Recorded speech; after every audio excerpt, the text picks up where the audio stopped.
As you know,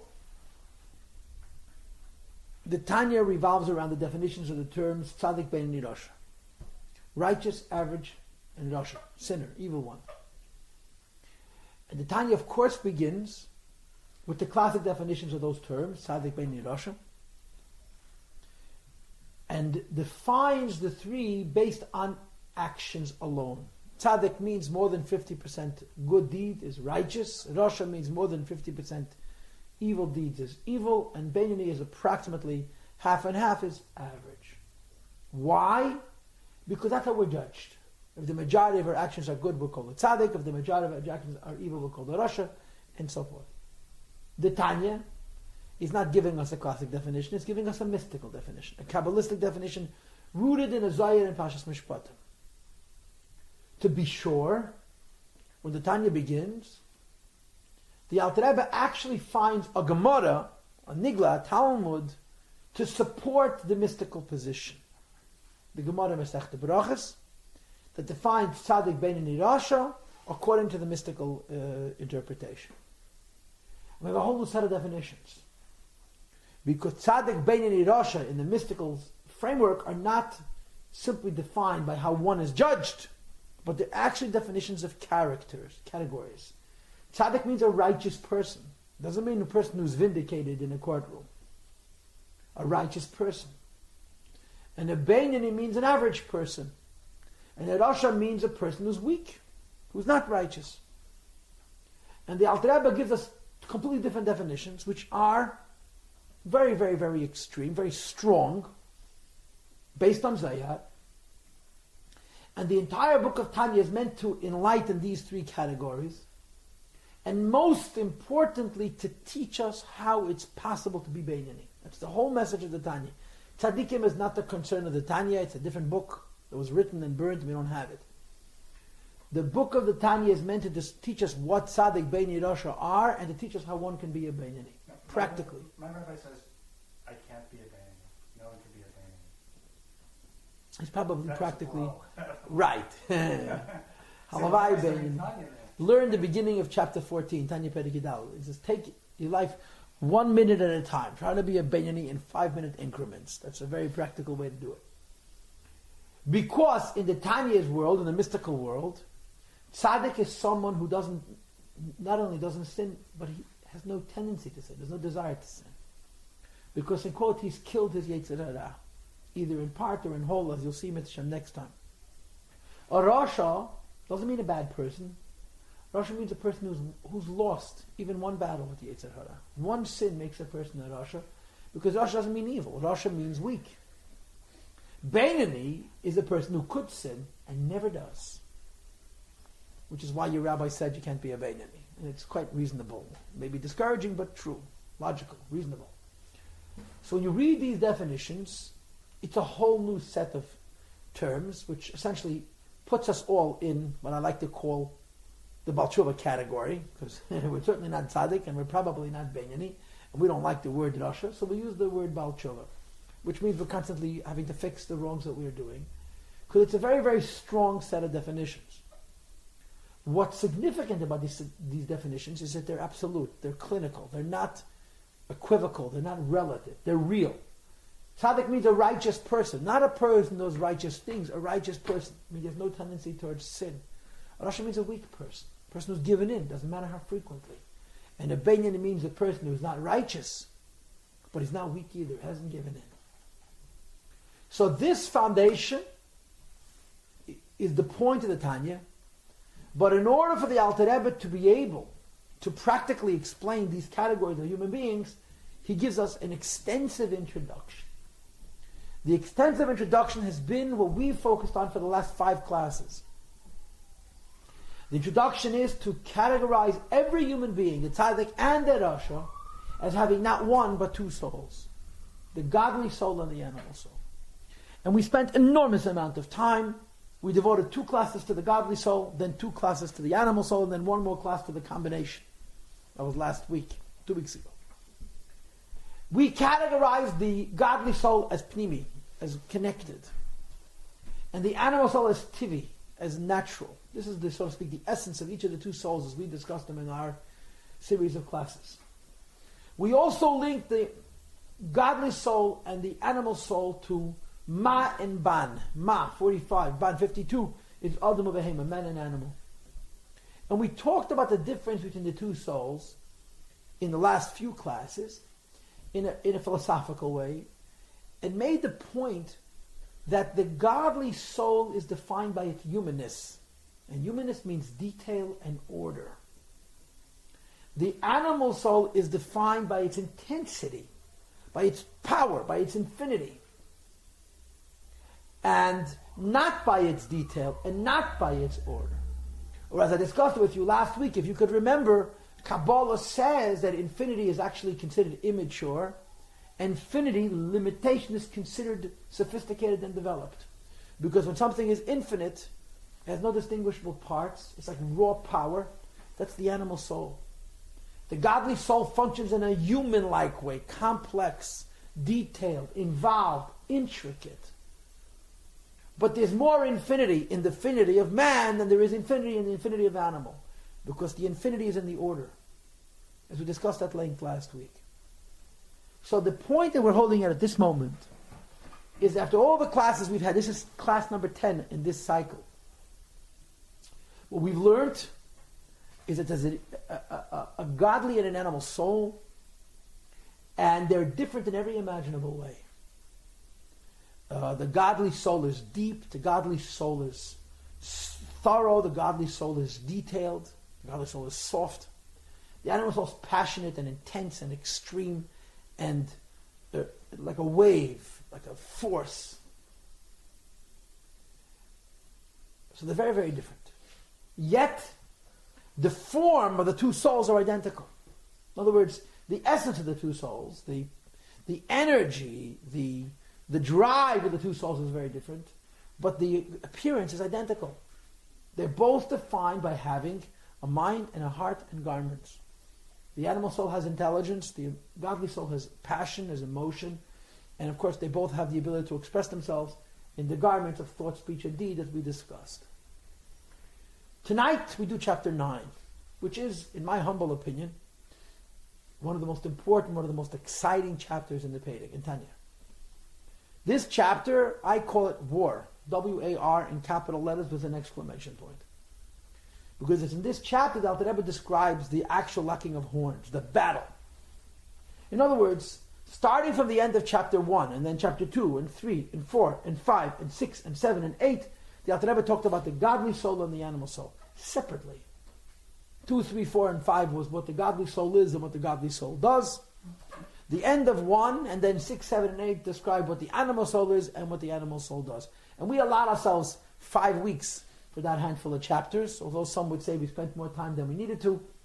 It was fine. But now we discuss not the godly soul and not the animal soul, but the confrontation, the war. Because the godly soul and the animal soul cannot avoid each other, because they occupy the same space, the person, the human being. And of course the mashal, the analog that illustrates it is, there's a city. And the city has 2 strong houses. In one strong house you have one authority, one power. Another strong house you have another authority, another power. And each one is not satisfied to remain in its strong house. He wants to conquer the city. But in order to conquer the city, they have to expel, they have to overthrow, they have to displace their opponent, their counterpart. The city is the human being, the arms and the legs, the body, the function, the purpose, the activities, and the psyche, the spirit, the neshama of the person. And the godly soul and the animal soul each have their own strong houses, and they're in combat. What are the strong houses of the godly soul and the animal soul respectively? And the answer, of course, is the godly soul is in the mind and the animal soul is in the heart. The godly soul's intellectual center spills over into the heart. The animal soul's emotional center influences the mind. Each one is a whole one. The godly soul wants to affect the emotions, the animal soul wants to govern the mind as well. But the center of the divine soul is in the brain. The center of the animal soul is in the heart. And from their respective places, the godly soul wants to sweep across the city and eradicate, oust the animal from the heart. And the animal soul wants to sweep across the city and take over the whole person and oust the godly soul. But there's a key ingredient that you have to understand about this war between the divine soul and the animal soul, which really could be called the human soul and the animal soul. The Adam and the Behemoth, as it were, in this encounter, in this conflict. And that is that in the spiritual battle between the godly and the animal within a person, there is no united nations. And there's no appeasement, there's no ceasefires, and there's no settlements, there's no negotiated settlements. There's unconditional surrender, period.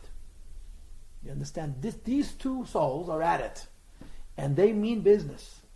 The godly soul is not going to say to the animal soul, I'll give you 25%. The animal soul is not going to say to the godly soul, I'll give you 15 minutes a day. That's not the way it works. This is a war to the death. The godly soul wants to conquer all, and the animal soul wants to conquer all. Why? They're not enlightened. The 19th century, what do they call it in those days? Chivalry.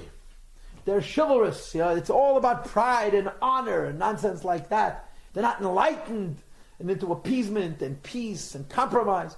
In the world of the human being, each soul wants complete conquest.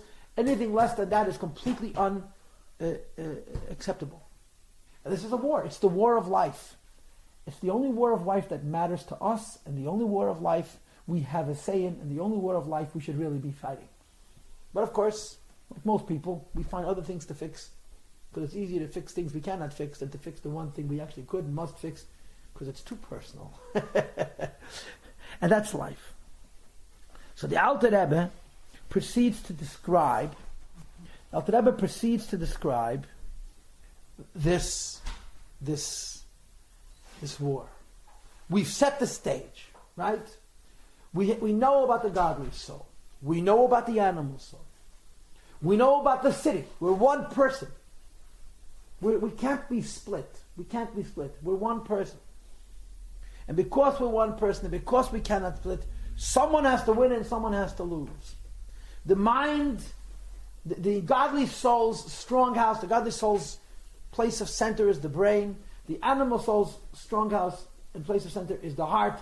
And from those two respective sources, each one wishes to dominate the entire person. But their techniques are quite different. The godly soul's beginning is the mind, the brain. And the entire priority of the godly soul is to educate the body. I used the word educate. I didn't mean control. There are times when the mind has to control the heart, control the person. But the true will of the divine soul is not simply to control the body, which is kind of difficult to do, but to educate. That what the brain knows, the body should be. There's a great story which I've shared with you in this cycle of Tanya already once. There were 3 Hasidim sitting in a Fabrengen, who were all Hasidim of the Alter Rebbe. But they were probably separated by 40 or 50 years in age. And in terms of levels, they were light years apart. The oldest Chassid was a man by the name of Rabbi Zalman Zezmer. Zalman Zezmer was intelligent, the way it's described in Hasidus, like Shlomo HaMelech was. They used the same language to describe his intellect like using Hasidus to describe the intelligence of King Solomon. Whatever that means, he was a very smart guy. The younger Chassid was a Pesach Malastov. He was probably 40 years his junior. And between the two was a Isaac Hamlet, who was probably 10 or 15 years younger than Zalman, and an equal number of years older than the Pesach. And it was a strange Fabrengen. It's actually 3 Hasidim of the same Rebbe, but they really were 3 generations. Because the Rebbe was a Rebbe for a long time. And the beginning to the end was incredibly disparate. So the middle Chassid of Isaac Hamlet sitting there, he's thinking to himself, here's this little young guy, this sage, this infinite mind. Rabbi Zalman Zezmer was such an intelligent man, he was a deep intellectual, that even though he was a chassid, in other words, he actually served God, he didn't just study and do mitzvahs, he was full of energy towards the Eibishter, you saw no emotion on him.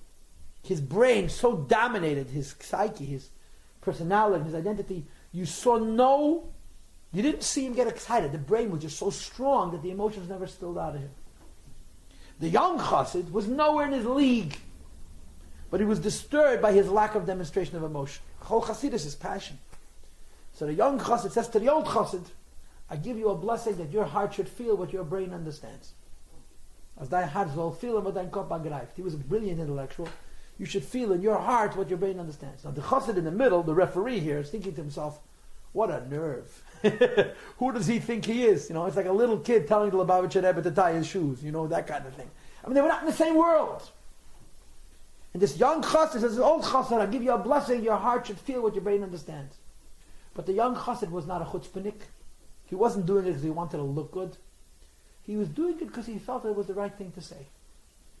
And he did it with concern. He did it for the right reasons. He wasn't just trying to use another person's weakness to raise himself. He actually said what he felt needed to be said. So Rabbi Isaac Homler is sitting there, and he watches this young chassid speak to this senior chassid, and really overstep his bounds and tell him, I bless you that your heart should feel what your brain understands. He says, and two things impressed me. The first thing I was impressed was by the mesiras nefesh of the young chassid. Because I realized that this young chassid didn't say it because he was being smart. He was saying it because he felt that it had to be said. So for him to say it was a mesiras nefesh. Why? When you tell somebody something, because it needs to be said, but you're the wrong person to say it, it's a mesiras nefesh. And the old chassid's midas emes. The senior chassid, the sage, accepted it from him. He wasn't insulted, and he didn't become offended. He says he appreciated it, he took it. So the young chassid's mesiras nefesh and the old chassid's midas emes left their mark on me, says Rabbi Isaac Homler. This is what the mind wants. The mind wants that what it understands about the Eibishter should spill over into the whole other person. Okay? Now here's how the mind operates.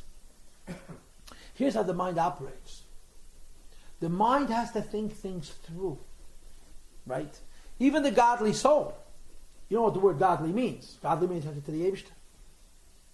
But the godliness of the godly soul is the subconscious of the godly soul. In other words, your own godliness is hidden from you. The consciousness of the godly soul is ideas, is reason. So the godly soul is completely engrossed, immersed in trying to understand Hashem. Some a little more, some a little less. And the godly soul wishes that what it understands in his brain, the heart should feel. And the way it works, as the Alter Rebbe, is that there's steps. Understanding has stages. The first two stages are what we call Chochma and Bina. The first two stages are what we call Chochma and Bina. Right? What's Chochma and what's Bina? We talked about this in chapter 3. Chochma is the creative mind, the intuitive mind, the aspect of the brain which can come up with new ways of understanding things, or actually new understandings, new insights. So when a person is studying God, how do you study God? How do you study God? With a microscope? With an electron microscope? How do you study God? You can't. You study His world. And you extrapolate. The world tells you about the Creator. Hashemayim Mesaprim Kavod Kel. You want to know God? Look at His world. So the godly soul studies God based on what he observes in the world. And there's many steps. You look at the world and you see the beauty and you see the order. And eventually you get smart enough to appreciate the idea of Yesh Me'ayin. That once this world was not, and now it exists. And God created ex nihilo.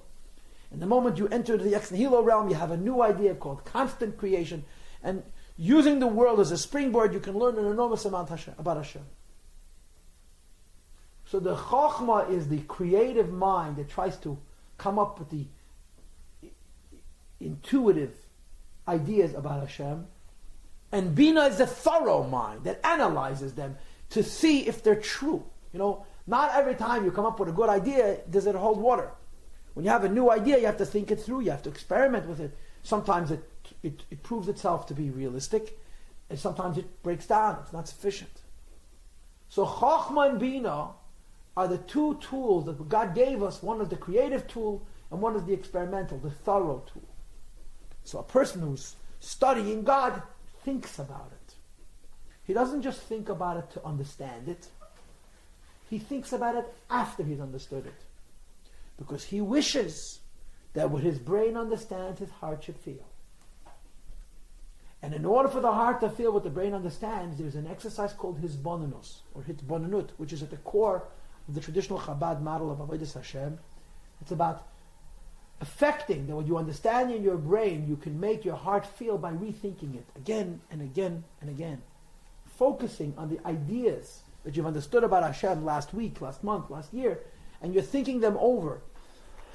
Not to add to your intellectual understanding, but to affect that what you understand intellectually should spill over into your heart. That what your brain understands, your heart should feel. By focusing on God, you're hoping that it won't just remain an intellectual idea, it'll actually affect your heart. And then what happens when it affects your heart? You get excited. And then? You do something. Because we're not governed by our minds, we're governed by our hearts. Practically speaking, we live by our heart and don't live by our mind. This exercise, this process, which we're going to be talking about again later in chapter 12, is what's called in the Zohar Moyach Shalat al Alev. The mind rules over the heart. Which is actually two concepts. One is Moyach Moylech al Alev, one kings over the heart. And the other is Moyach Shalat. The mind dictates, governs and controls the heart. The difference between the two is Moyach Moylech, the mind kings over the heart, is true when you're actually trying to educate your heart. When you're focusing in on the ideas of Hashem that you've studied and understood for the express purpose of arousing emotions in your heart. Moyach Shalat Alev is when you're not thinking about God. You thought about it this morning, now you're driving a truck or you're sitting on a bus. So you're not so tuned in, so you can't educate the heart, you just want to control it. So the process we're describing in chapter 9 is really the mind wishing to king over the heart, to get the heart to feel, to get the heart to agree with what the brain understands. Now remember, the heart's the seat of the animal soul, so this is a funny fix. It's a funny event. The brain is trying to invade, to go into the space of the heart, and the heart is the realm of the animal soul. As I explained it to you before, the brain is defined by thoroughness and detail and order and subtlety and nuance, and the heart is defined by sheer force, sheer power. This is what it is. You use your chokhmah to be intuitive, use your bina to be thorough. So there are a couple of interesting details that are incredibly important. The first, and probably the most important, is a tricky phenomena called das. Das is a third intellectual tool that actually changes intellect. Not at all. Chokhmah is the creative mind. Bina is the thorough mind. Chokhmah is the part of my brain that comes up with new ideas. Bina is the part of my brain that tests those new ideas and either decides that they're true and preserves them and develops them further, or decides that they're false and disposes of them. Das adds nothing to the intellect except one thing. Das personalizes things. The Moyach HaDas, the tool of Das, which biologically is the back of the brain.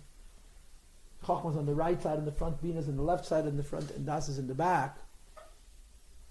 It's about hergish. That means to say that the concepts I understand matter to me. You know, the old story, we talked about this many times, about this peasant who couldn't read and write, who hires a tutor to teach his children Torah, and one day the peasant gets a letter that his father died. But he can't read. So he comes to the Malamed and says, "Can you please read me and translate this letter for me?" He says, "Yeah, I'm sorry to inform you that your father, Chaim Shloime ben Yecheskel, died." So the peasant faints, passes out, his father died. So when they revive him, the Malamed says, "I don't understand. I read the letter. How come you fainted? You only heard my translation. I read the original. So I'm one step closer to the event than you are. How come you fainted and I didn't?" So the peasant says, "Because he's my father." That's not about understanding, that's about connection. Das is a third intellectual tool that from a strictly intellectual point changes nothing. It just means that what I understand matters to me. Das is translated as connection, hiskashnas, or hergish, feel. When I learn a concept, you can have people who are brilliant and they're little babies. Geniuses, they're little babies. Because they have no das, they have no depth. You can have people who are intellectually quite simple and they're incredibly mature because they have much das. Das, I translate das as maturity, as depth, as integrity.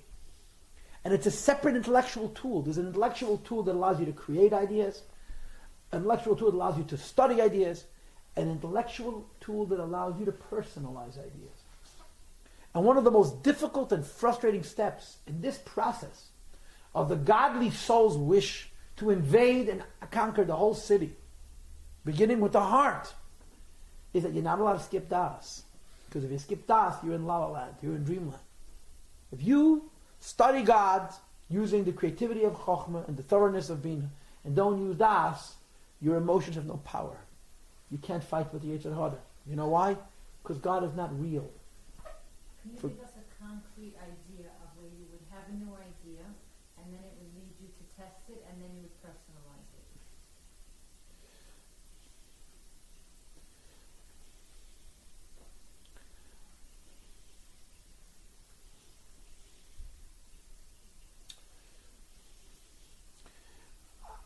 I don't want to go through the 3 steps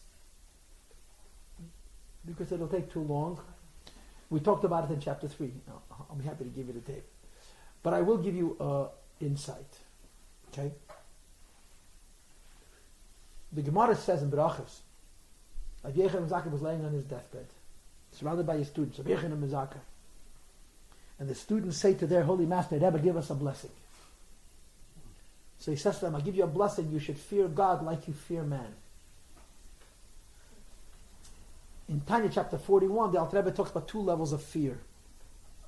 The lower level of fear is fearing God like you fear man, and the higher level of fear is fearing God like you fear a king. And he calls it 2 mitzvahs, Yira and Avodah. We'll get to the details. Chapter 41 will be 41 classes from now, or whatever it is. We'll get to it. So when Rabbi Yochanan Mezaki tells his students, I bless you to fear God like you fear men, they were insulted. He says, that's all. He says, that's all, halavai. Fearing God is an incredibly real thing. Because we don't see us. He never insults us. He doesn't put a gossip in the paper. He knows and we know. You understand? There's a famous story with the Reformed rabbi who goes to the golf course on his way to the shul, Yom Kippur in the morning, and he scores a perfect score. And the angels say, God, they don't understand. The man is sitting on Yom Kippur. How do you give him a perfect score? God says, who's he going to tell? That's his punishment. Das affects that the concepts of Hashem are real. Judaism says that until 13 years old, you're part from all mitzvahs. There are people in history with 10, 11 years old who knew the whole Torah. They have no chiyuv to do mitzvahs. A person that's 20 years old, that doesn't know how to read, has to do all the mitzvahs. He's not nearly as intelligent, because the obligation to do mitzvahs is not defined by how intelligent you are, but how much maturity you have. The maturity is das. And that when a kid doesn't appear, the parents We'll talk about that another time. So it is, you have to do it. The parents, though, that's a simplicity. It's a simplism. That's not true in the literal sense of the word. Parents have an obligation to raise their children. Be mechanech their kids. So when they reach the age of maturity, they'll be able to do mitzvahs. Go ahead. Doesn't the animals also have chachma b'nedas? Yes, we'll get to that soon. One at a time. So the divine soul's attitude is, I'm going to use my brain to teach my heart, to be moilech, the king over my heart. So it's not enough to use the chokhmah and bina, you have to pass through das. Now the tricky thing is, you could skip das. You know, it's like the person who's been given an exercise to do an algebra problem, and he doesn't want to do the steps, he just figures it out, and the teacher writes in small print, show your work. That's das. It has to be real. Because if you skip das, you can get excited emotionally, but it's like burning a piece of paper. It has no power. For it to have power, it has to burn not just wood, but coal.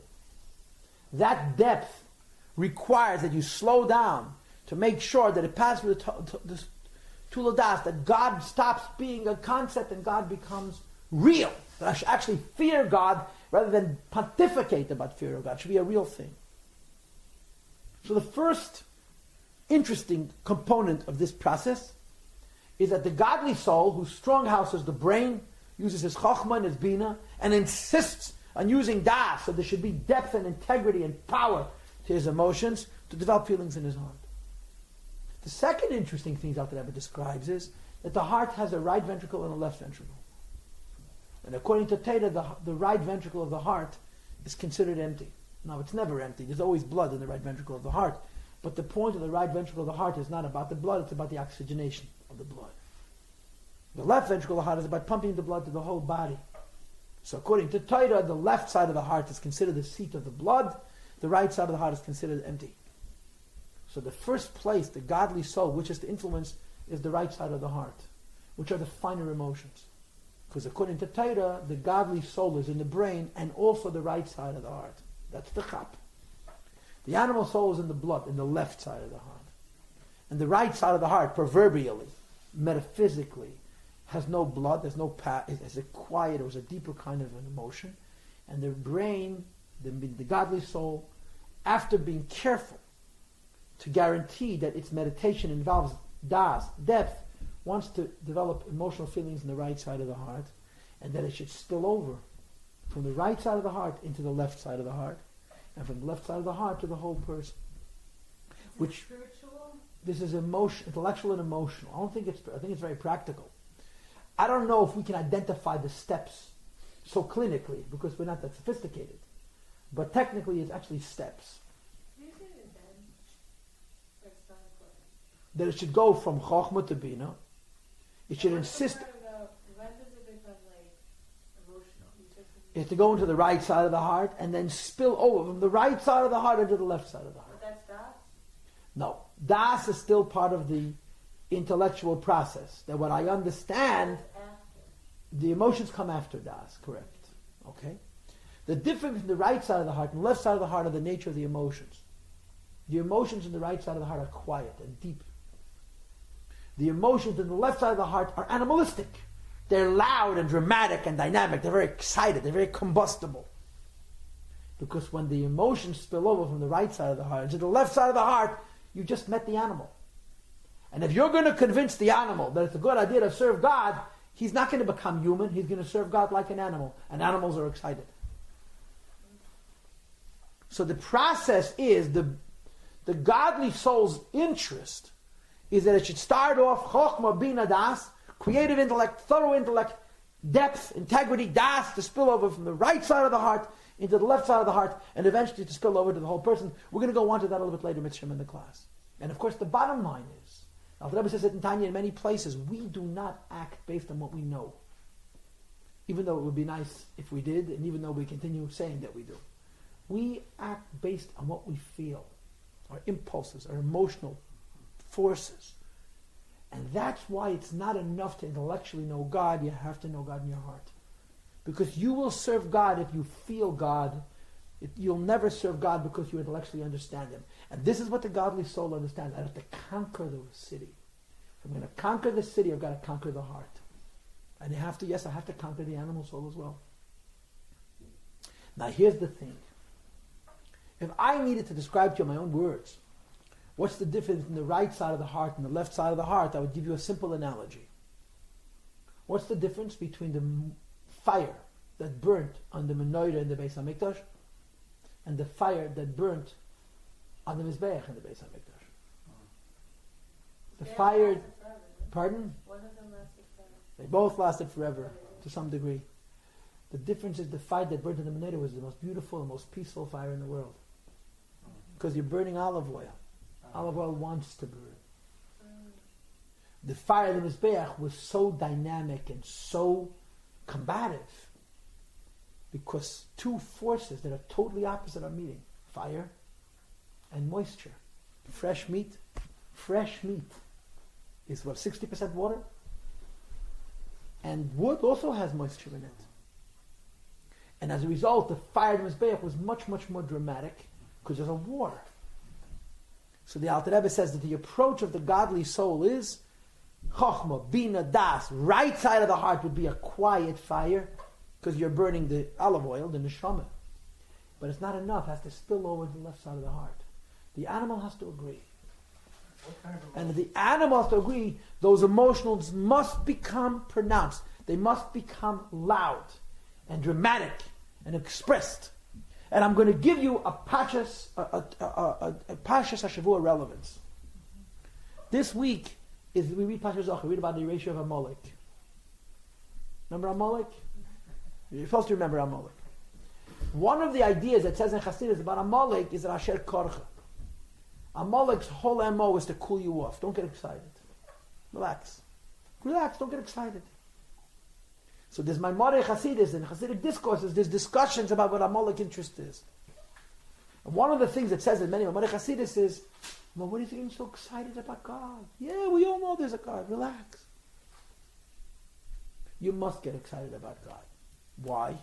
Because you're an animal. I'm an animal. Animals don't react to ideas. They need energy. In other words, in Yiddishkeit, it's actually necessary to become aroused emotionally in a pronounced way. You'll see later on, if you're a perfect tzaddik, you don't need that. But for regular people who are, our MO is, our very definition is distraction and scatterbrain and here, there, and everywhere, if we don't actually get demonstratively passionate about Hashem, we're not touching the animal soul. If we're not touching the animal soul, we're not conquering the city. We're bypassing him. And if you don't conquer the animal soul, he'll make his appearance. He's going to wait for you to finish praying, and then he's going to pray on you. So therefore, the approach has to be Chochmah Bina Das. It has to spill over from the right side of the heart to the left side of the heart, because you want to get so excited that it should affect your behavior.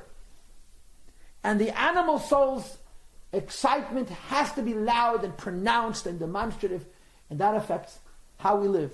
And this is the priority, this is the attitude, this is the mindset, this is the perspective of the godly soul. Now, we're not done yet, but this is a part of it. Go ahead. Yeah, you mentioned these emotions in the right side of the heart. Can you name those?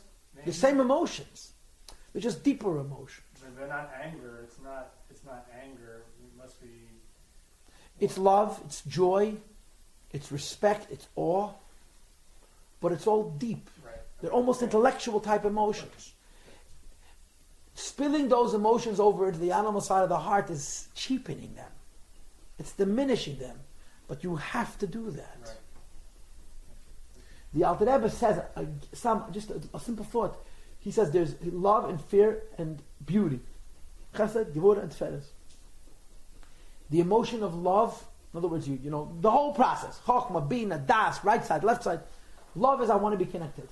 Love, the root of the word love is I desire. I want to be close to God. Love means I want. And as a rule, I want means I don't yet have. I'd like to acquire. Fear means A, I'm afraid of being separated from, or B, I'm awed by, I'm afraid to get close to. What is the emotion of Tiferes? The only place in Tanya you had this idea.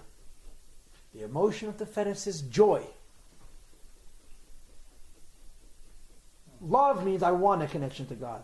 Fear means I'm so awed by Hashem, I'm afraid to get close, I'm afraid to lose my connection. Tiferes is joy. You know what the joy is from? From having a connection. Love wants, fear is afraid of losing. Tiferes called Lastakola Bikara de Balka. When you're tuned in, when you're really locked in, you actually feel connected to the Eibishter. And it gives you happiness.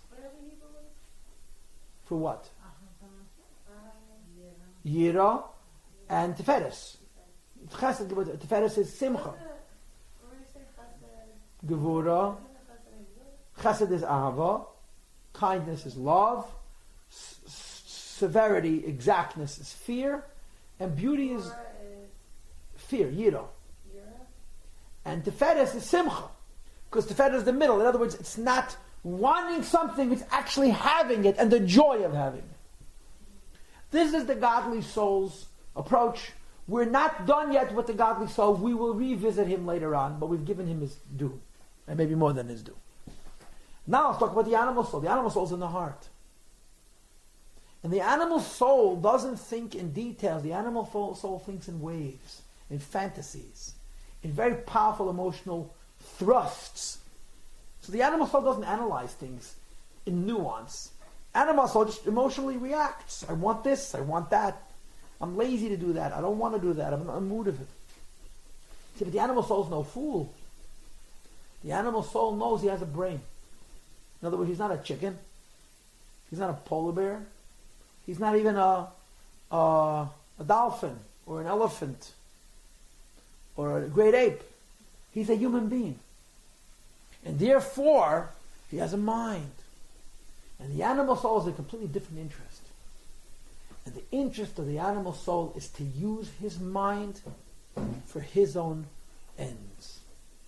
In other words, the emotions of the person don't care about the truth. The emotions of the person don't care about what's sublime and what's transcendent. The emotions of the person are not necessarily evil. It's not bad. It's just animalistic. Any chickens ever bother anybody? They're harmless. But they're animals. Animals means their entire world revolves around themselves, and their entire world revolves around their needs, their selfish interests. There's no going past that. So the animal soul is not a bad guy, he's an animal. But we consider that bad. To be completely involved with yourself, animal has a negative connotation. Right, but it's what I'm trying to communicate is it doesn't have an evil connotation. But it sounds like it does. It's meant to, because it's true. It's not in the service of God, it's in the service of self. Right.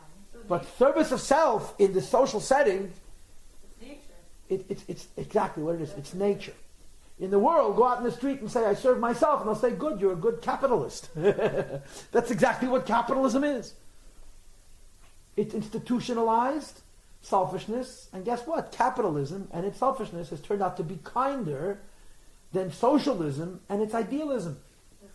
We've figured out how to make selfish kind, and the social experiment of being an idealist and living for other people created the worst tyrant in the history of humankind. So the selfishness has a silver lining. It's still not serving God, it's still serving self. What I'm trying to communicate to you is, yes, it's not Kedusha, it's Klipa. But it's not the bottom of the barrel, it's not the Ra. It's Behema, but it's not a Teifa Behema, it's a Kosher Behema. And the animal knows that the brain is a great, great resource. Why? Because the brain is pretty smart. And the brain is going to be able to be utilized to acquire its animal desires in a way that the animal by itself could never. How do chickens live and how do human beings live? Chickens don't live in coops unless we build them. Chickens live in jungles. In other words, the human being's mind permits us to be creative and to be ingenious and to think about progress to enhance the pursuit of our animal desires. So the animal wants to harness the mind, but he doesn't want to allow the mind to operate separate from the animal. In other words, yes, he wants to use the brain, but the brain should be the servant of the mind, the heart, rather than the other way around. The godly soul's priority is the brain should teach the heart that the heart should get excited about what the brain understands. And not just the so-called right side of the brain, but the left side of the brain as well. The animal soul, whose strong house, whose center, whose source of power is in the heart, wants to dominate the person. The first place he looks is up. I want to use that brain. I want to pick that brain. Why? Because the brain is going to actually enhance my animalism.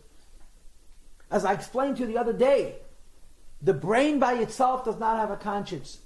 People do. We talked about this in one of the most recent classes. This is why you can intellectually rationalize almost anything. The Rabbi used to always give the example of the Nazis, who during the war had incredibly strict laws against cruelty to animals on the books. And they punished people for being cruel to animals, while they were systematically killing millions and millions of people. Because the human mind has no conscience. He has no sense of right and wrong. People have a conscience. The godly soul, which sits in the brain, is not just a brain, it's a conscience. And I suppose you could best focus on the conscience of the godly soul when you talk about das, more than chokhmah bina. The animal soul wants to use the brain, but for its purposes. It can rationalize, it can justify, it can explain, it can argue, it can prove, it can insist on the most subjective truths. You know the famous story about a guy who goes to a shooting range. I told this to you the other day. And he sees a whole bunch of people shooting arrows at targets. And some people are better and some people are worse. Some people hit closer to the center. One guy, every single arrow is right in the center of the target. And how do you get so good? He says, it's very simple. After I shoot the arrow, I draw the circle around it. That's what the animal soul wants. That what it wants the brain is going to pursue. In other words, it's taking away from the brain its greatest strength, which is its ability to find truth. But it's utilizing the brain to enhance its animal possibility, its animal prospects. So there's a fight going on? There's an incredible fight. The animal soul, whose center is the heart, and as I'm trying to describe it to you, the heart does not operate in details and in nuance, but in waves, and these huge thrusts, these passion, these strong emotions. And he wants to use the brain to explain those emotions, to justify those emotions, and to bring to realization, to bring into reality whatever those emotions want. So the godly soul wants to use the heart also, even though it seats in the mind. The animal soul wants to use the mind also, though it seats on the left side of the heart. But their entire structure, their entire model is diametrically opposite. The godly soul wants the heart to learn what the brain understands, at least a little bit. And the animal wants to subjectify. He wants to compromise. He wants to take away from the mind's potential for the pursuit of truth, and make it into a servant of its selfish interests. So there is, as you put it, a war. And that's what chapter 9 is describing, this battle. There are two souls occupying the same city, shooting at each other across Veslach. There's collateral damage and the innocent women and children. You can explain each one of these aspects in terms of life, the mistakes that we make, and so forth and so on. But each one understands one thing. There will be no negotiated peace. One is going to win and one is going to lose. The godly soul wants the mind to dominate, and he insists that the animal should get excited about God also.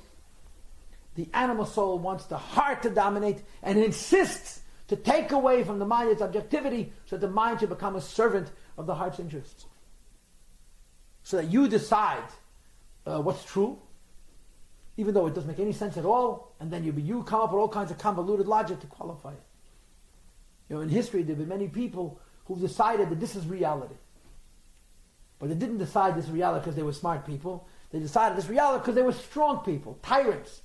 And then they called in their intelligentsia and says, you will prove that this is true. But it isn't. Bang, bang, bang. Somebody else will prove it. If you try hard enough, you can explain almost anything. But that's not the real use of the mind. The real use of the mind is to be free of that restraint or constraint. And that's the heart's priority, that the mind should be used to serve its emotional, its subjective, its selfish interests, and not the other way around. So the heart wants to dominate the person. The brain should make us a super animal. Because the mind allows us to eat better food, to live in nicer homes, to drive fancier cars, and to wear better clothing, or to express evil and cruelty that the most evil and cruel animal would never even entertain. Because that's what the brain's capacity is. It can out-animal the animal. If the brain becomes the servant of the heart, the brain becomes the super heart. The emotions can allow you to kill 10 people. Your brain can teach you how to kill 6 million. If the brain is the servant of the heart rather than the other way around. And this is the war which takes place in each one of us. The godly soul wants to win. Winning means that it should go from the brain to the heart. The heart should feel in its animal plane what the brain understands. And when we feel that way, we act accordingly. And the heart wishes, the animal soul wishes, to subjectify the brain and to exploit the brain and its superior creativity and superior explanatory gifts or powers and possibilities to justify animalism and to live accordingly. And how is that animalistic? It's more evil than animalistic. No, evil means to hurt people. No, killing 6 million. Fine, okay, that's an extreme example. It doesn't necessarily have to be that. Your point is well taken. What would be something else that's not evil that? Would it be like eating milk right after meat? Yeah, it's a funny example because it's not emotional. Right. Again, the best example that I would give is selfishness, Spending money. and materialism. A life which is defined by things rather than by ideas, right? You can use your brain to say, listen, I made a lot of money, I want to enjoy my life. And you're compromising yourself, because when you live for things, you become less of a human being. Is this the battle of the Yetzer Hara and Yetzer Hara? Exactly what it is, right? We're using the words of animal soul and godly soul. And it really corresponds. It is. The Yetzer Tov and Yetzer Hara are the emotions of the respective souls. Nefesh Elokis and Nefesh Bahamis means the brains of the two souls, and Yetzer Tov and Yetzer Hara are the emotions, the hearts of the two souls. That's how it's explained in Siddur. Superficial and Meaningful, right? Short-sighted, immediate gratification versus real quality of life, which ultimately requires a higher purpose and a connection to Hashem, and ultimately, right? And ultimately, service. The greatest freedom a human being can have is to be the servant of God. It's a core teaching of Torah. Not just on a religious level, but on a psychological level, on a human level. So there's a war. And this is the fight. The brain wants to dominate the heart wants to objectify the brain. And must I explain it, or do we all need just to look in the mirror? I know for me there's no explanation necessary, because in one day I can seesaw back and forth between these two points of view. This is life. Life is this war. Are we going to use our minds? And of course the cop is, the mind should really win every time. Because he's right. So? But it's hard. And that's what it's about. Am I going to push myself to give dominance to the quiet, whispering, ideal truth? Or am I going to give in to that impulsive wave of emotions and desire and temptation and laziness and conformism, being with everybody else? It's an incredibly realistic war. And the Alter Rebbe says this is the battle. Now, remember the context. In the tzaddik, the battle has been won. In the Beinoni, the battle rages. But the animal soul never wins in terms of practice. They fight, they punch each other, right? The godly soul punches the animal soul. In other words, the mind spills over to the left side of the heart, and the heart punches the mind back. The measure in the Beinoni is, what did you do? And the Rasha loses, even if only once. But this is the structure of this Pedic, this war between these two souls. Go ahead. So, I don't know if it's would helping us win that battle of the mind over our animal soul, like it says in Torah Keneged Kulam, by learning, which is feeding the brain, does that give us more power to defeat our animal soul? You must understand the problem with only learning Torah. Not only, but That you can't do it 24 hours a day. If you could, it's not a bad solution. But you must remember that it's not enough to understand in the brain. There has to be das. So when you're learning Torah, you're understanding Hashem's wisdom intellectually. To connect to Hashem, you have to have a specific type of learning. And that's Chassidus. Because Chassidus talks about God. It doesn't talk about the laws of Shabbos and the laws of kosher, which are incredibly important. But this idea to empower the brain to defeat our heart means to connect the brain to God. And if you have to study God, you don't study God in Masechta Shabbos or Masechta Eruvin or Masechta Shkolim or Masechta Brachas. But don't you, like there's stories about Hashem and Not enough. And certainly not enough to feed the brain. to feed the brain. For this you have to study Pnimis HaTorah, those parts of the Torah that deal directly with God. So that the Tanya, that's what he's doing. He's trying to give us the strength to... Yes, and the Right. key is that the hard part is, Das is a tricky one. How to 'Cause it- acquire that. Yeah, and how not to be lazy. You can tell us how to do that? Again, we talked about it before. The key is to be persistent, to think about Hashem for long periods of time. Not to say, okay, I thought for 5 minutes I can eat chips. To really lock in. And it's very difficult to know whether you've touched the Das nerve or you're still just on the Bina trip. And if you don't touch the Das nerve, there's going to be no integrity, no power to those emotions. So Das is the hard thing. It really is what the struggle is. Now, yes, ma'am. So based on what you just said, what is all that like halacha and everything in terms of chachma and das? What is it? Well, it's Chochmah and Bina, there's creativity involved, there's understanding involved. The Das, as far as that's concerned, is really the Yirat Hashem. Because I read in Shulchan Aruch that I'm not allowed to do this, I'm afraid to do it. Because of the Shulchan Aruch, I must do this. Wow. I am insistent on doing it. Because what Das does is it makes God real, and therefore the commandments relevant. And you don't get that simply from learning the commandments. Yeah, because then you understand it, but you're not like understanding what's behind it. You want to know the laws and know the giver of those laws, the seriousness of those laws. That little spice of Das, Yiras Hashem, the Gemara goes to Kav Chumtin. The Gemara says if you have a whole silo full of wheat, but you don't have Kav, a small measure of preservative, it's going to rot. If you have a small supply of wheat, but you have the preservative, it'll last all winter. So all the Torah is like the supply of wheat. The Yiras Hashem is the Kav Chumtin. And that's the Das. Chumtin is some kind of a preservative. Through thinking about the Eibishter. And Chassidut focuses on... It teaches you about Hashem. That's what it does. Thinking about Hashem. Or It tells you what to think. Yeah, both. Both. You mean other Torah doesn't have it as in depth. That's what you're saying. If the Torah has many parts, there's only one Torah. Torah has sections. Right. If you want to learn the laws of kosher, you don't open up a Masechta Shabbos. You open up a Masechta Chulin. That's just the way it is. You can open up, you understand what I'm saying? Yes. You want to learn the laws of Shabbos, you don't open up the Masechta Pesachim. You open up Masechta Shabbos. If you want to learn about Hashem, you have to know Masechta Hashem. Where is it? It's primarily in Pnimiyas HaTorah. Yeah, I see this. Now, there are a few final thoughts that I want to share with you. So I've been giving you the idea. You get the picture, right? Now we haven't solved anything. We've just been honest. And now we can go home and be uncomfortable. So what's new? Right? We see the reality of our lives in front of us. And we all know it. And we didn't need the Tanya to teach it to us. But the Tanya has put it into a form. Everything has a place and an explanation. There are several afterthoughts, several final thoughts that I need to share with you in this chapter.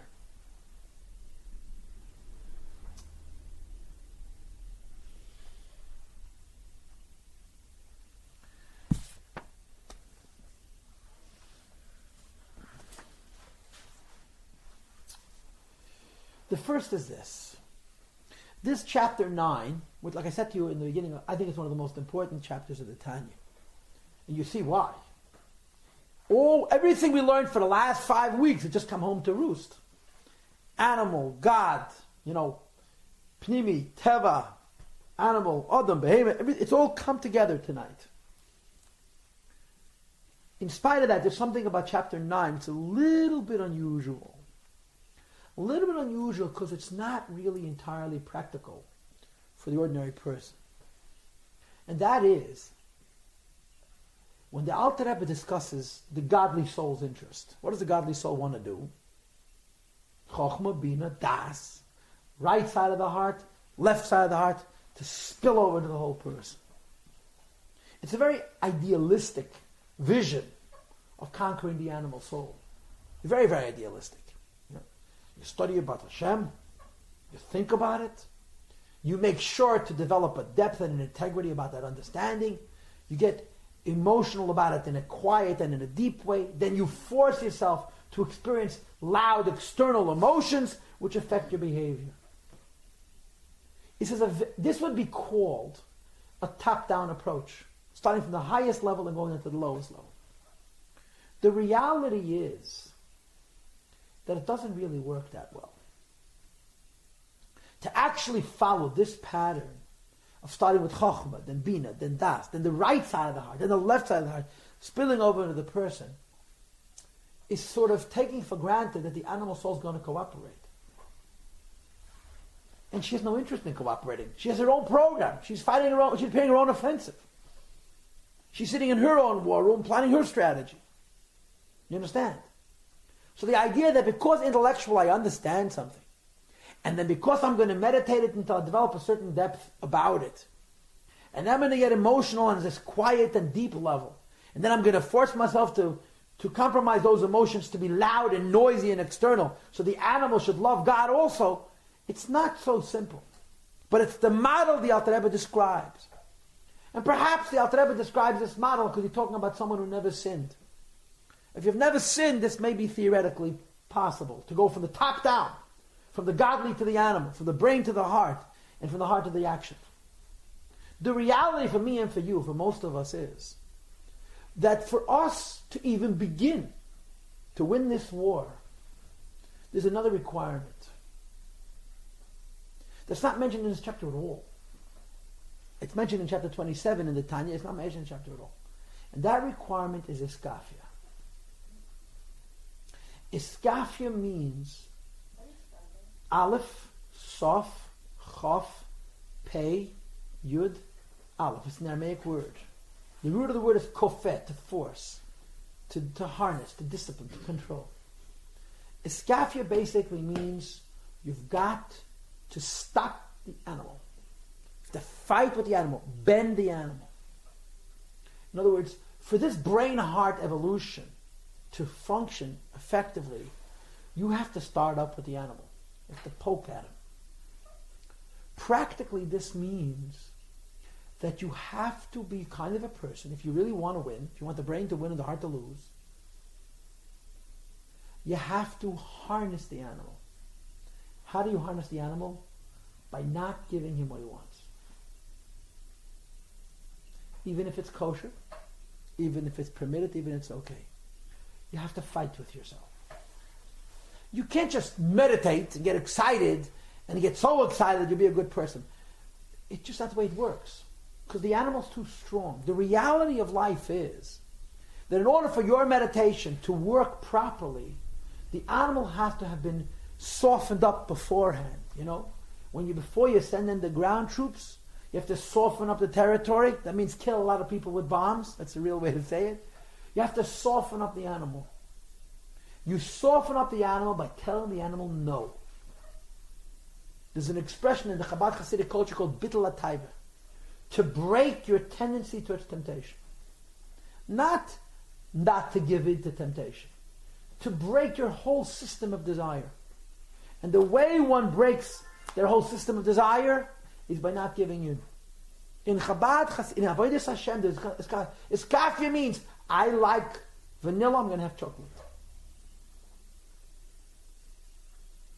I'm going to force myself not to give myself what I want as a means of weakening the animal. Because if the animal is in full force, this idea that you're going to sit and meditate and inspire the animal to love God, it's simply not so realistic. Alter Rebbe uses this model. And again, I'm proposing that perhaps the reason he does is because the Alter Rebbe is talking about a person who's never sinned. If you've never sinned, you can afford to go from the mind to the heart to the actions. But to be realistic, this model can only work if you do something, this will be a requisite. The idea that I'm going to sit and study God and think about it and develop das and right side, left side action, for it to be so neat and so clinical, I am going to have to first of all soften up my heart. And you soften up your heart by telling yourself, you want it, you can't have it. Yeah, but it's kosher, it's permitted. And isn't it true that you're supposed to be as lenient as possible? The rabbi is supposed to be lenient. You're not supposed to be lenient. You have to discipline yourself. You have to become all the time. You become a disciplined person by not allowing yourself things. And the more you allow yourself things, the less discipline you have, and the less effective the meditation will be. You know, Baruch Hashem, in America, our biggest problem is that we have almost no discipline. Why should we? Life is terrific. Jews haven't had it this good in 2,000 years. But this is the test. We're weak because we're indulgent. And we're not talking about Avedis. It's kosher and it's glatt kosher and it's mahadin and the mahadin. It's chassidish shchita. Even the milk is glatt kosher. How could milk be glatt kosher is another question. It's as kosher as could be. So why not have two? You're right. We can live. We can all be overweight. It's a great life. But it doesn't discipline us. And to be a real servant of Hashem, we have to be disciplined. And to be a disciplined person, it's not only about saying, this is not good, I won't have it. This is good and I'm not going to have it. Because I want to gain mastery of myself so that when I use my mind to inspire my heart, it'll be effective.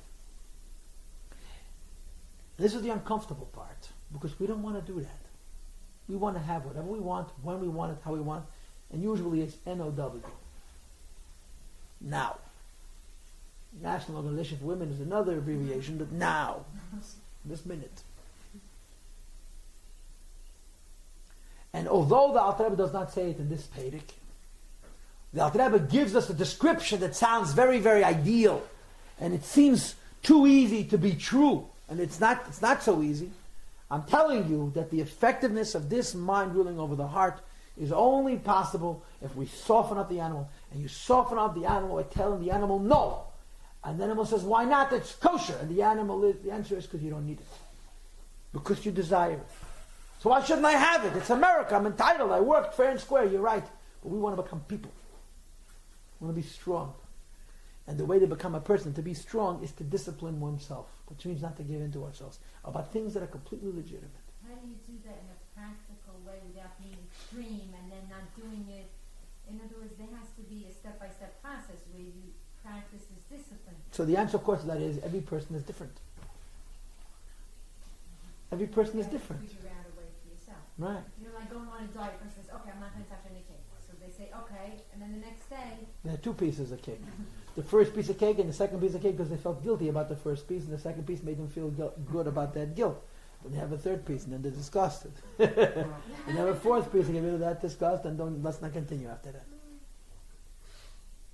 This is the first note that has to be made. Then there's a second note. And the second note is very interesting. This Tanya, this chapter 9, is describing the war between the godly soul and the animal soul, as we discussed it tonight.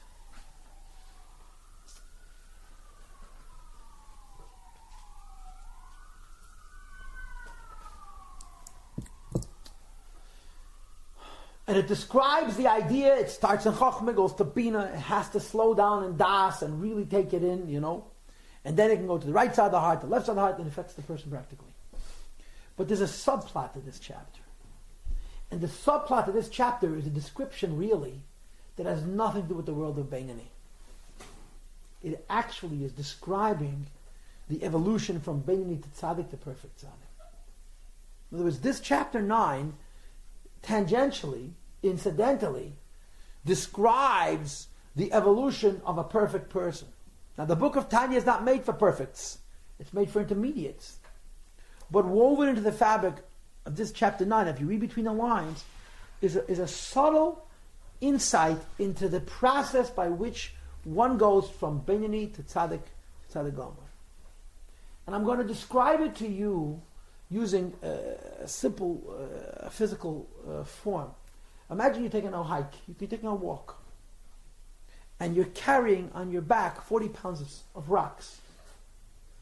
So you're walking, but then you come to a mountain, you have to climb. There's no way in the world you can climb unless you have to let go of that pack. You can't climb. And then imagine if you have to fly. It's impossible. The weight is too heavy. It holds you down. You have to free yourself. You have to rid yourself of that burden. You see, the animal soul, even when the animal serves God, it's like schlepping along a behemoth. Imagine you come to shul every day with a chicken. Every day you come to shul with a goat. You bring the goat, like you really are coming to shul every day with a goat. The goat is on the left side of your heart. Try to visualize this. Imagine you are coming to shul and bringing an animal with you. And you want to daven, and the animal's rubbing up against your leg and says, I want to have hay. Now that's a great distraction. And your job is to pray so good that the animal should stop bothering you about the hay. Or you should stop noticing that the animal wants hay and convince the animal he should sit quietly and wait till you finish praying. It's an incredible distraction from davening. So even if you daven well, it's a certain quality, a certain depth, a certain subtlety, which simply the animal's not, it's not going to let you experience it. It's like carrying around dead weight. And the dead weight prevents you from flying. It prevents you from transcending. It prevents you going on to the next level. You all understand that, right? Now what is it practically? What is it practically? You know what it is practically? Emotion. Emotion is a great strength, and an emotion is a very, very great limitation. The animal soul is very emotional. He's very, very loud, excited. That's a good thing. That loudness, that excitement gives him power over you in the real world. But it's not very sophisticated. noise, dynamism, loudness is energy, but it's not efficient energy. It's just force. It's just a lot of power, much of which is wasted. None of it is really focused. It's just a force. Right? What's the difference between an ordinary force and a laser, and a focus force? Right? It's all about the concentration. The animal's emotions are not concentrated. They're just wild. So you're serving Hashem with your animal soul, which means to say you must arouse external passions which are going to get you to serve Hashem. Those external passions which got you to serve Hashem are actually the limitation. They're the inhibitor of your ability to serve Hashem. How close can you get to God when you're making so much noise? It's like a bull in a china shop. You're not deep. So the Alter Rebbe describes, in effect, 3 steps. The first step is called Ava Kiddush Bayesh. Fire. Love, like fire attached to a coal. It's very loud, very dynamic, very dramatic. That's what a Beinoni does. He makes his heart get excited about what the brain understands, but that excitement, which makes him serve Hashem, eventually becomes his limit. If you serve Hashem because you get emotionally aroused in a very, very external way, so you're serving Hashem, you're not sinning, but there's not much depth.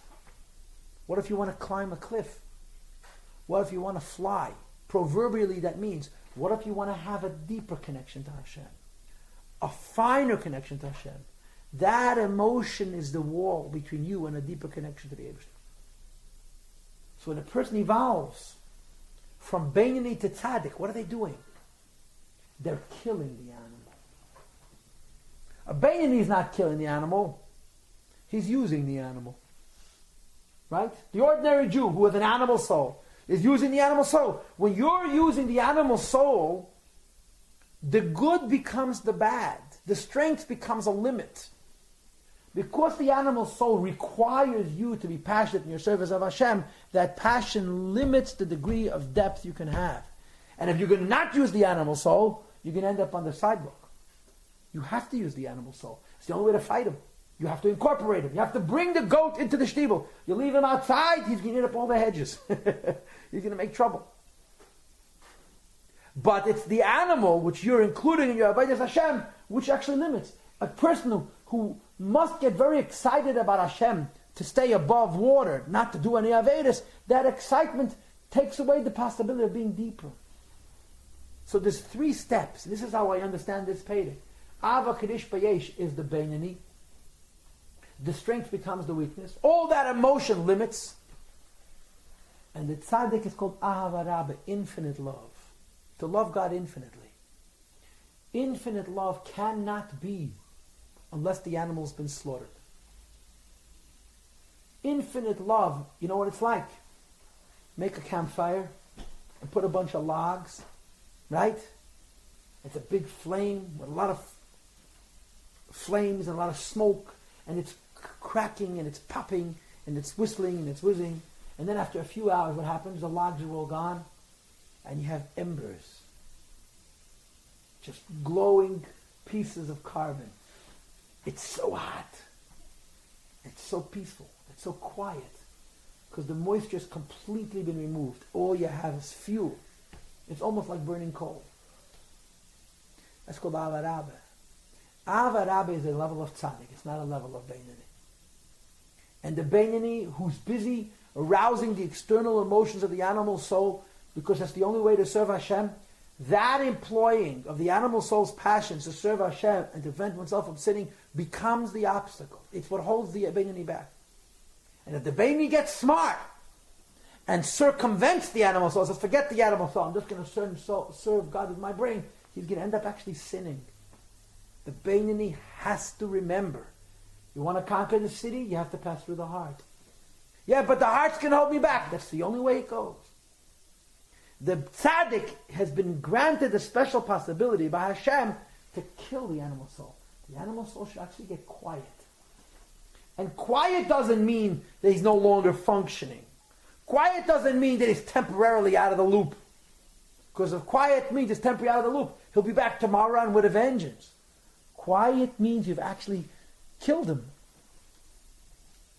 And in killing the animal soul itself, there's two levels. What we would call the imperfect tzaddik and the perfect tzaddik. And in the model of the Tanya here, again, this is my interpretation of it, this is called Ava Rabba, infinite love, and Ava B'tanugim, the love of pleasure, the love of actually having God. The imperfect tzaddik has killed his animal soul. It means to say he doesn't have to worry that the passions of the animal soul are going to go off tomorrow and look for an ice cream shop. But the animal soul is a dead animal. He's no longer bothering him. But he's still weight. He's still a distraction. He's still heaviness. A perfect tzaddik has not only killed his animal soul, the animal soul has become human. The animal soul has become a collaborator with the godly soul. And in the perfect tzaddik, it's not only that the animalism, the external passions of the animal are not burdening him and weighing him down, they actually add to the focus and to the depth. So the irony is, the holier you are, the quieter your service. The imperfect tzaddik serves Hashem with a lot of excitement, but it has more depth. It's not so superficial. And the perfect tzaddik is shashtu. Completely quiet. Ava kamayim is a love like water. Why? Because there's zero resistance. There's no friction. There's absolutely no obstacles whatsoever. It's not only there's a dead animal, there's no dead animal. There's two human beings. You think about wires that conduct electricity, right? If the wires are very inefficient, they're made of, let's say, iron or metal of some sort, the wires get hot because the energy is wasted. It's inefficient. That's what the animal soul is. It's wasting energy. If you have a copper wire, right? Well, what do they call it now? Fiber optics, a glass wire. The efficiency is far greater, but there's still some heat. Some of it is lost, yeah? What if you have a wire made of gold fibers? It's cold as ice. Not because there's no energy, because the energy is completely focused on where it needs to go. And this is the evolution from Beinoni to Sheni Gomit Tzaddik Gomit. And the irony is, the funny thing about it is, that it actually works in the reverse. You start out in the brain. You spill over to the right side of the heart. And insist, I must go into the left side of the heart. I must develop external emotions. My animal has to be excited by what I am excited about on his level. I don't want the animal to be quiet. I want the animal to make noise. But noise about God. This way I know that he's not going to lead me astray. And then you want to quiet the animal. Not quiet the animal by pushing him outside, because then he's going to bother you on the street by killing him. And when the animal has been totally transformed, the Rebbe describes a person whose Yiddishkeit is completely silent. Not because he lacks passion, but because the energy is completely focused. Like I've shared with you in the past. But one of the Hasidim asked the Rebbe, the Tzemach Tzedek, the third Lubavitcher Rebbe, when the sea split, what was Moses doing? When the sea split, what was Moses doing? According to Kabbalah, the moment of the sitting of the splee, the splitting of the sea, not the sitting of the splee, was almost as great a revelation of Mount Sinai itself. It was a convergence of the concealed world and the revealed world, the land and the sea in mystical terms. Wow, it's a great event. And Moshe was so tuned into it. He experienced the fusion of different worlds of godliness. It all comes together in this great moment. Somebody asked the Tzemach Tzedek, what was Moshe doing at that moment? He says, "Ik ben kalten brand." Cold fire. He stood like a marble statue. And he was completely energized. But showed no demonstration of that emotion. You know why? Why should he? The wire was 100% efficient. There was no need for external emotion, because there was no conflict whatsoever in Moshe Rabbeinu to the revelation of godliness. The lesser Jews were shaking like a leaf. And the less they were, the noisier they were. In other words, if you look at tzaddik's prey, it's the biggest tzaddik who looks the least holy, because he's the most connected. So on the outside, there's no need. The Beinoni must get excited. The tzaddik has graduated from that. Go ahead. You mentioned the perfect tzaddik and the incomplete tzaddik, right? How do you go from killing your nefesh Bahamas to it becoming, from that state to it becoming a collaborator with you? Okay, it's a long, long story. It is it just happens to be that that's next class. Chapter 10 is tzaddik.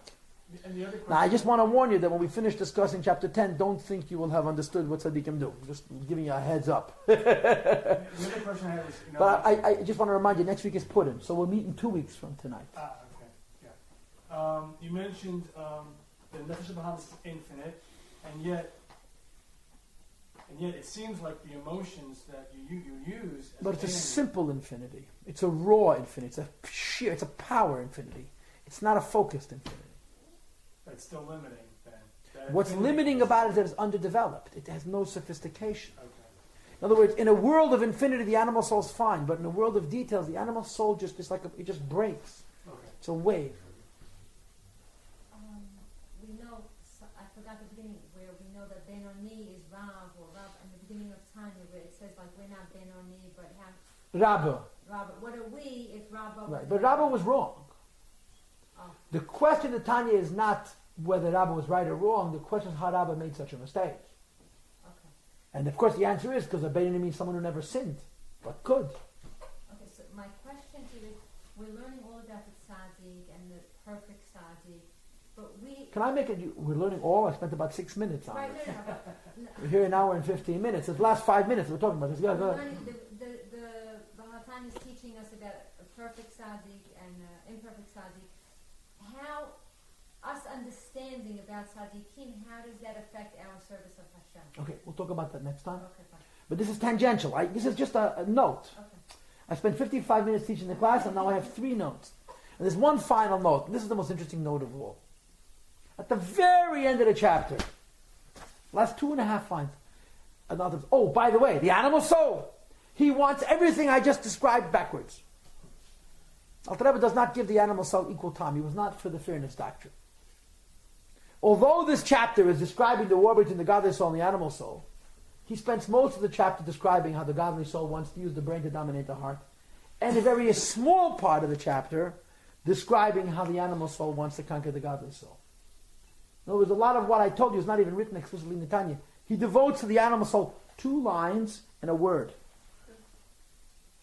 And even those 2 lines in the word, he doesn't keep for the animal soul alone.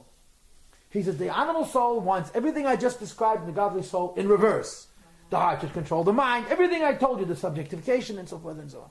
And then he finishes with a few words. Why is the animal soul fighting with you? Doesn't he want you to serve God too? Isn't the animal soul a creation of God? See, he says, in fact, the animal soul is fighting with you in the hope of reinforcing your connection to Hashem. The animal soul is praying to lose. So he gives him 2 lines and even kills those 2 lines. He says, the animal soul is fighting with you, not so that he should win, so that you should become stronger. And he brings the famous mashal from the Zohar. The Zohar tells a mashal about a prince, a crown prince who's destined to rule. And the king is, of course, very concerned. His son is growing up in the lap of luxury, spoiled. How do you develop character and principle and responsibility and commitment and loyalty when you've never lacked anything in this life? So he hires a special friend for this prince. And he pays this friend well. He says, your job is to make my son slip. And this special friend says, why would you want me to make your son slip? He says, I want to fortify him. I want to develop his character. He's not going to develop his character if he doesn't have to overcome his weaknesses. He says, you mean you want me to make him slip, and the worst thing that can happen is that he should actually slip? And the king says, you got it. But you have to make him slip. So the animal soul is trying to get the Yetzirah, the person, to sin. And he does it by Shvaya with Tanya B'Emunah. No Yetzirah has ever been accused of not delivering the best effort possible, and is praying she loses. Because her entire purpose is not to get us to sin, but to get us not to sin, to strengthen us. Because this is what the Eibishter wants. This is how chapter 9 finishes. Okay, and next time it's Hashem will do chapter 10, which is Tzaddik. And the time after that we'll do chapter 11, which is Rosh. And then we'll finally get to the Beinei.